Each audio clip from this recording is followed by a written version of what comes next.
alarm on my bedside table vibrates once, a single, dull pulse against the wood.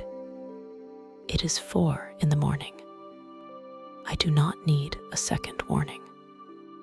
My body is already attuned to the rhythm of the shift, shifting from rest to wakefulness with the precision of a switch being flipped.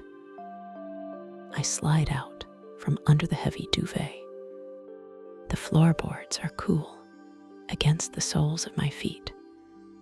The house is steeped in a profound navy blue silence. In the corner of the room, on a thick orthopedic bed, a shadow shifts. It is Atlas, my partner, a 70-pound Belgian Malinois. He does not bark. He does not whine. He simply stands, his nails clicking softly against the hardwood, and stretches his front paws forward in a long, elegant bow. He shakes his dark fur out, the sound like a rug being snapped in the wind, and looks at me. He knows it is time to work. We move to the kitchen in the dark. I prefer not to turn on the overhead lights, navigating by the pale glow of the street lamps filtering through the blinds. The ritual begins with water. I fill the kettle and set it on the base. While it heats, I measure out the coffee grounds. I use a manual grinder. The handle offers a pleasing resistance as I turn it, the beans crushing with a consistent, gravelly crunch. The aroma of dark roast blooms in the cool air, rich and earthy. While the coffee steeps, I begin the process of dressing. This is a layering of armor and authority. First, the moisture-wicking base layer, smooth and cool against the skin. Then the uniform shirt. The fabric is stiff, heavy with starch. I button it from the bottom up. 1, 2, 3, 4, 5. The buttons slide through the reinforced holes with a tight friction. I pin the silver badge over my heart. The clasp snaps shut, securing the metal shield. Next are the boots. I sit on the bench near the door to pull them on. They are polished black leather, scuffed only slightly at the toes. I thread the laces through the eyelets, pulling them taut with a firm tug that tightens the leather around my ankles. I tie them off, tucking the loops away so nothing can snag. Then comes the duty belt. It is the heaviest part of the uniform. I lift it from the hook. It weighs nearly 20 pounds, a dense snake of basket weave leather and equipment. I step into the day by wrapping it around my waist. The buckle clicks together with a sound like a car door shutting. I adjust the keepers, ensuring everything is sitting exactly where my muscle memory expects it to be. Handcuff case on the small of the back, radio holder on the left, flashlight ring, the holster on the right. I check the retention on the holster. A quick thumb movement to ensure the hood is locked. Secure. I return to the kitchen. The coffee is ready. I pour it into a travel tumbler, the black liquid steaming. I take one sip. It is hot and bitter, a grounding heat that spreads through my chest. Now for Atlas, I open the back door, and he trots out into the fenced yard for his morning business. The air outside is crisp, smelling of wet grass and dew. When he returns, he sits by the mudroom door. I take his working collar off the hook. It is a wide, flat band of nylon with a heavy-duty buckle. As soon as I clip it around his neck, his posture changes. His ears perk up. His tail stops wagging and lowers. He is no longer a pet. He is an officer. We walk out to the driveway. My patrol vehicle is a black SUV, parked perfectly parallel to the garage. The world is still asleep. The street is empty. The house's dark boxes against a lightening sky. I unlock the vehicle. The heavy clunk of the locks disengaging echoes in the quiet street.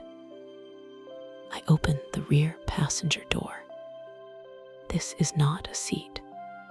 It is a kennel insert, a specialized aluminum and rubber compartment designed for Atlas. He leaps up effortlessly, his paws landing on the rubber matting. I close the door, ensuring it latches tight. I climb into the driver's seat. It is a cockpit of technology. I insert the key and turn the ignition. The engine roars to life, a deep, steady rumble that vibrates through the steering wheel. I wait for the idle to settle. Then I flip the switches on the center console. The mobile data terminal screen flickers to life, casting a soft blue glow over the dashboard. I check the climate control for the rear compartment. It is set to 68 degrees, perfect for Atlas. I back out of the driveway, the tires crunching over the gravel. The drive to the precinct is a meditation in motion. There is no traffic. I glide through the city streets, moving from one pool of streetlight to the next. The traffic lights are all green, as if the city is paving the way for us. The suspension of the SUV absorbs the bumps of the road, rocking us gently. In the back, Atlas is silent. Occasionally, I hear him shift his weight or let out a long exhale through his nose. We arrive at the station. It is a low brick building surrounded by a high fence. I swipe my key card at the gate. The reader beeps, and the heavy iron gate slides open on its track, grinding slowly to the left. I pull into the back lot, parking in the designated K9 spot. I turn off the engine. For a moment, I just sit there in the silence, listening to the cooling ticks of the metal engine block and the hum of the computer fan. The sun is just beginning to crest over the horizon, painting the sky in shades of bruised purple and gray. I take a deep breath, smelling the coffee and the leather of the interior. We are here. We are ready. The shift begins. The garage air is cool and smells faintly of concrete dust and tire rubber. I walk toward the patrol vehicle, a black SUV modified specifically for K9 work. It is not just a car. It is a mobile kennel, an office, and a command center, all wrapped into one heavy steel frame. My boots echo rhythmically against the floor, a steady two-step beat that signals the start of the shift.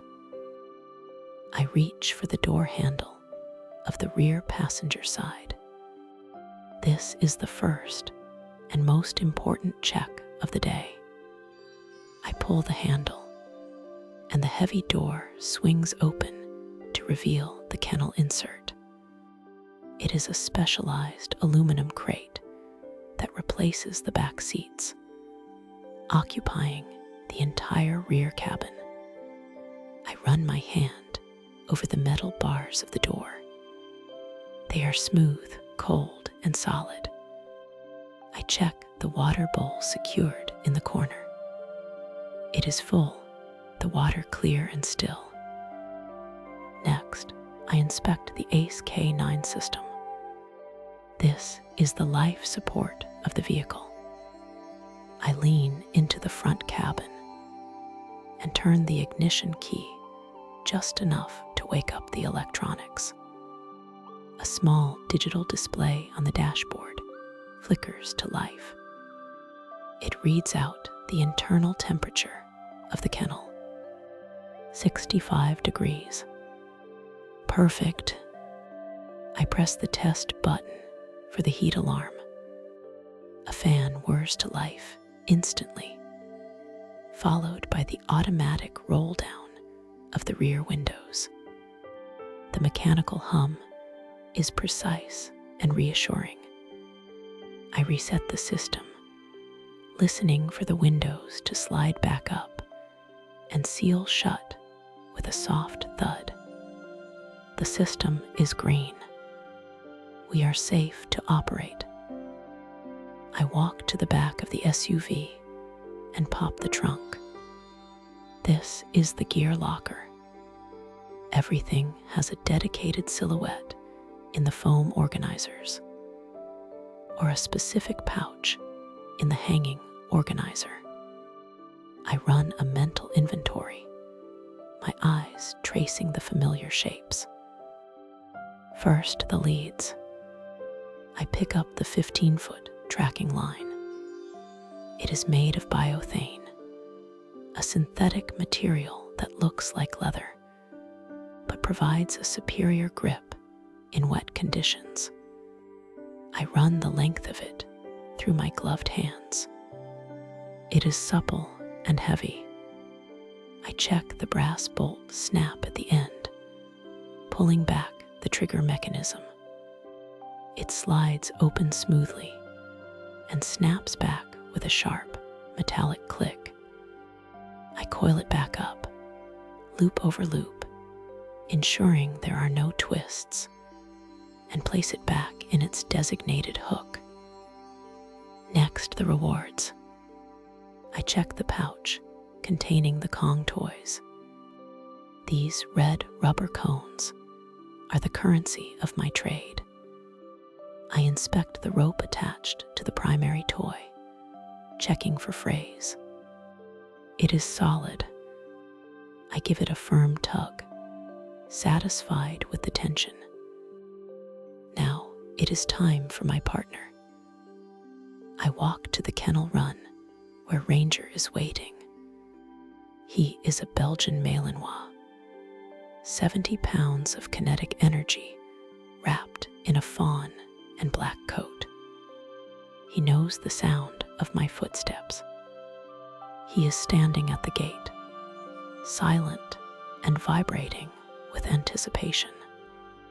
I open the latch. He does not bolt, he waits. I give the low command, and he falls in beside my left leg, his shoulder brushing against my thigh. We walk to the car. I open the kennel door. With a single fluid motion, Ranger leaps up, his claws clicking briefly on the metal floor before he settles onto the rubber mat. I close the door, engaging the heavy-duty latch. It locks with a definitive clunk that signifies he is secure. I slide into the driver's seat, fabric creates a soft friction against my uniform. I buckle up, the seatbelt retracting tight across my chest. Sitting snugly around the radio microphone clipped to my shoulder, I adjust the laptop mount, swinging the screen toward me on its articulated arm. I type in my login credentials. The keys have a satisfying travel, quiet and tactile. The screen populates with the map of the district, the lines of the streets glowing in amber and blue against a black background.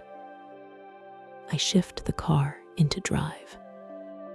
We roll out of the garage, the tires crunching over the transition from smooth concrete to asphalt. The suspension absorbs the weight of the gear, the cage, and the dog. The morning patrol begins not with a chase, but with calibration. I drive to a quiet industrial park, empty at this hour. The engine purrs, a low rumble that vibrates gently through the steering wheel. I pull over and step out. The air is still. I take the tracking line and attach it to Ranger's harness. The brass clip snaps onto the D-ring on his back. I toss the toy into high grass about 30 yards away. Ranger watches, his eyes locked on the arc of the red rubber. I give the command. He moves. I let the line slip through my hands, applying just enough friction to keep it taut. I feel the power of the dog through the lead, a direct line of communication between us. He is not running, he is working. His nose dips, sucking in the scent cone. I can hear his breathing, rhythmic and wet, sniffing in short, rapid bursts. He locates the toy. He snaps it up. I reel him in, playing a short game of tug as his reward. The sensation is grounding. The physical resistance, the synchronized movement, the total focus. There is no past, no future, only this perfect mechanical connection. We return to the car. The rhythm is established. The flow state has settled in. I am awake. He is ready. We merge onto the main road. Just another pair of eyes watching the city wake up. I guide the black and white SUV into the far corner of the municipal park, seeking the shelter of a sprawling oak tree. The shade here is deep and cool, a welcome respite from the midday sun that has been baking the asphalt of the city streets. I shift the transmission into park. The gear lever moves with a solid, mechanical thunk. I engage the parking brake, listening for the ratcheting sound of the pedal locking into place. For the next 45 minutes, the radio will remain on, but the volume is turned down to a low, static murmur. Unless a priority one call comes through, this time belongs to us. I turn the ignition key, cutting the engine. The silence that rushes in to fill the cabin is immediate and heavy. The low hum of the computer fan and the distant chirping of birds replace the roar of the motor. I take a deep breath, inhaling the scent of the cruiser, a mix of leather, gun oil, and the earthy, musky smell of my partner in the back. I step out of the vehicle, my boots crunching softly on the gravel shoulder. The air is still. I walk to the rear passenger side and unlatch the door. It swings open with a heavy, well-oiled glide. Ranger, my German shepherd, is already standing. He stretches, his front paws extending, his back arching, a low groan of satisfaction escaping his throat. I clip the lead to his collar. The brass snap hook clicks against the metal D-ring. A sharp, clear sound in the quiet afternoon. I give the command, and he hops down, his paws landing silently on the grass. We walk to the edge of the tree line. This is his time to decompress. I watch him sniff the ground, his nose working systematically through the tall blades of grass, reading the news of the park. Once he has finished his business, I lead him back to the cruiser for water. I open the rear hatch. The hydraulics hiss softly as the tailgate rises. I retrieve a stainless steel bowl and a gallon jug of water. I pour. The water glugs rhythmically from the jug, splashing against the metal sides of the bowl. Ranger drinks. The sound is steady and sloppy, a rhythmic lapping that I have heard 1,000 times. It is the sound of a job well done. While he rests in the shade of the open hatch, I prepare my own meal. I sit on the edge of the tailgate, my boots dangling just above the ground. I open my lunch cooler. The zipper hums as it travels around the track. Inside, everything is packed with geometric precision. I take out a sandwich wrapped in wax paper. As I unfold it, the paper crinkles, a dry, crisp sound. It is a simple meal: turkey cheese and spinach on whole wheat bread. I take a bite. The bread is soft, the lettuce crisp. I eat slowly, deliberately, watching the light filter through the leaves of the oak tree above. Dust motes dance in the shafts of sunlight. Across the park, a maintenance worker is mowing the lawn. The drone of the mower is distant and constant, a white noise that makes the immediate silence around us feel even deeper. I finish the sandwich and unscrew the cap of my thermos. Steam rises in a thin, curling ribbon. The coffee is black and strong. I blow on the surface, watching the ripples spread before taking a sip. The warmth spreads through my chest, grounding me. Once the meal is finished and the trash is stowed, I turn my attention to maintenance. I reach into the cargo organizer and pull out the grooming brush. It has a wooden handle, worn smooth and dark by years of daily use. Ranger leans into my leg as I begin to brush him. I start at his shoulders, pulling the brush through his thick, double coat in long, sweeping motions. The bristles make a scratching, hushed sound against his fur. With every stroke, loose hair is pulled free, floating to the ground like gray snow.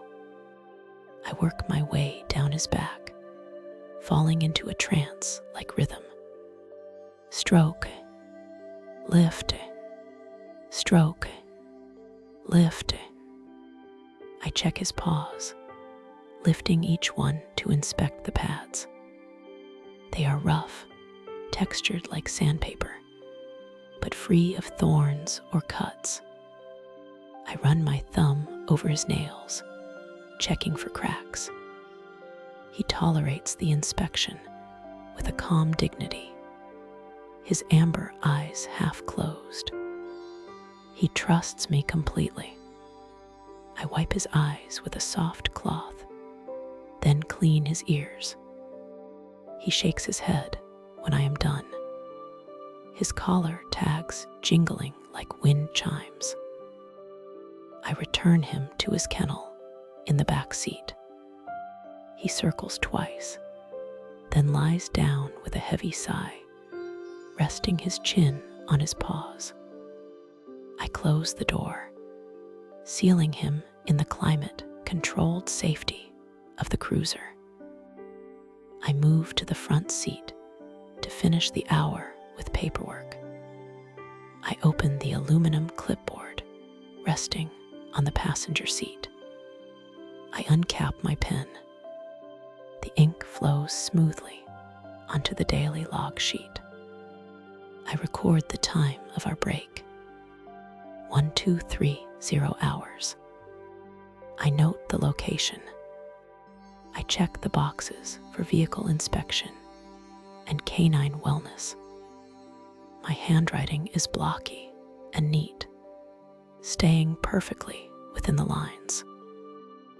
I take a microfiber cloth from the glove compartment and wipe down the dashboard. I dust the vents, the radio knobs, and the laptop keyboard. I polish the screen of the mobile data terminal until it is free of fingerprints. The interior of the car is my office, and I keep it orderly. Everything has a place. Everything is ready. The clock on the dashboard ticks over. The break is ending. The lull is passing. I feel refreshed. The mental clutter of the morning cleared away by the ritual of food and maintenance. I put the pen away. I stow the clipboard. I reach for the ignition, ready to bring the machine back to life. The sun has dipped below the horizon by the time we roll back into the precinct lot. The sky is a deep, bruised purple, transitioning into the steady black of night. I steer the patrol vehicle into our designated bay, the tires crunching softly over loose gravel before finding smooth concrete. I shift the transmission into park and turn the ignition key. The engine shudders once and falls silent, leaving only the ticking of cooling metal and the rhythmic panting from the back seat. The shift is technically over, but the ritual of closure remains. This is the wind down, the necessary bridge between the vigilance of the street and the sanctuary of home. I step out into the cool evening air. I open the rear door. My partner is already standing, his tail thumping a slow, heavy beat against the side of the crate. I unlatch the metal gate. It slides open with a smooth, oiled glide. He hops down, his paws hitting the pavement with a solid, confident thud. He knows the drill. The high energy of the day has dissipated, replaced by a calm, attentive patience.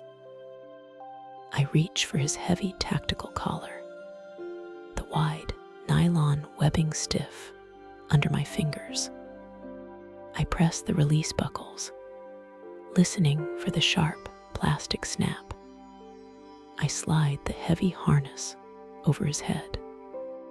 He gives a full body shake, a ripple of fur starting at his ears and traveling all the way to his tail, sending a cloud of loose hair into the air. I replace his work gear with his flat leather collar, the silver tags jingling softly. This is the signal. He is off the clock. I retrieve the grooming kit from the trunk organizer. I take the stiff bristle brush and run it down his back in long, firm strokes. He leans into the pressure, his eyes half closing. I check his paws, lifting each one to inspect the pads for burrs, glass, or thorns we might have picked up during the tracking exercise earlier. They are rough, warm, and clean. I wipe them down with a damp cloth, removing the faint trace of street dust. Next is the vehicle. I wipe down the vinyl of the rear seat, sanitizing the space. I organize the trunk, ensuring the long lines, the bite sleeve, and the medical kit are stowed in their precise locations. Every item has a silhouette, a home. I check the water levels in his travel bowl and lock the equipment box. The latch engages with a satisfying metallic clunk. Inside the station, the lights are dimmed. I sit at my desk, the leather chair creaking familiarly. I pull the daily log toward me. My pen moves across the paper, scratching out the timeline of our day. 0800 hours, training track completed. 300 hours, community patrol. I verify the mileage and sign the bottom line. I log into the server to upload the digital notes from the mobile terminal. The keys clack softly in the quiet room. Save, close, shut down. The screen fades to black. The drive home is a glide through empty streets. The radio is off. The only sound is the hum of tires on asphalt and the soft snoring from the back seat where my partner is already asleep. The streetlights pass in a rhythmic cadence, rhythmic flashes of amber light washing over the dashboard. We pull into the driveway. The garage door rumbles upward, a low mechanical groan that welcomes us in. I kill the engine. The silence that follows is absolute and heavy. Inside the house, the routine continues. I fill his metal bowl with kibble. The sound of the dry food hitting the stainless steel is loud and distinct, like rain on a tin roof. He eats with methodical crunching sounds while I fill his water bowl. I head to the mudroom to decompress. I unbuckle my duty belt. It is heavy, laden with the tools of the trade. I lower it onto the bench, the leather and metal settling with a dense, weighted sigh. I feel my hips light immediately. I undo the Velcro straps of my ballistic vest, the sound tearing through the quiet. I pull it over my head and hang it up. The cool air of the house hits my undershirt, and I take a deep, expanding breath. I unlace my boots, pulling the laces loose through the eyelets, and step out of them. My feet relish the freedom. A hot shower washes away the grime of the city. I scrub my hands, watching the soap swirl down the drain, taking the day with it. I dry off with a rough towel and dress in soft cotton. I move to the bedroom. The house is still. I pull back the heavy duvet and slide between the cool sheets. The mattress absorbs my weight. I hear the click of claws on the hardwood floor, then the soft huff of breath as my partner circles 3 times on his rug beside the bed and collapses with a groan of contentment. I close my eyes. My muscles finally release their tension, sinking into the mattress. The day is done. The logs are filed. The gear is clean. My partner is safe. The rhythm of his breathing matches my own, slow and steady, as the darkness wraps around us, pulling me down into a deep, dreamless sleep.